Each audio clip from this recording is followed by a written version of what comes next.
मङ्सिर 27 गतेदेखि माघ महिनाको 15 गतेसम्म शुक्र अस्त हुँदैछन्।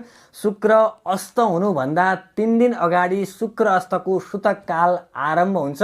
सूतक कालदेखि नै घरमा माङ्गलिक कार्यहरू गर्न हुँदैन। यो शुक्र अस्तको बेलामा घरमा स्वस्ति शान्ति, पूजा आजा, ग्रह शान्ति, पुराण श्रवण कथा यी कार्यहरू गर्न हुँदैन। माङ्गलिक कार्यहरू, विवाह, व्रतबन्ध अथवा नयाँ मन्दिरको दर्शन अथवा नयाँ ठाउँको दर्शन, नयाँ मन्दिरको दर्शन सँगसँगै नयाँ तीर्थ व्रतहरू चाहिँ आरम्भ यो शुक्र अस्तको बेलामा गर्न हुँदैन।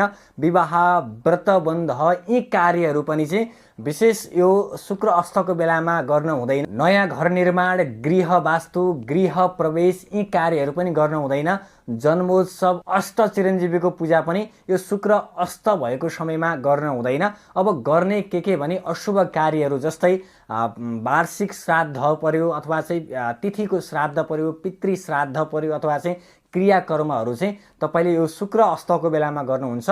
माङ्गलिक कार्यहरू घरमा नगर्नुहोला। अशुभ कार्यहरू चाहिँ यो शुक्र अस्तको बेलामा गर्न मिल्छ। कृपया जनचेतनाको लागि भिडियोलाई धेरै सेयर गर्नुहोला। जय महाकाली, जय महालक्ष्मी, जय महासरस्वती।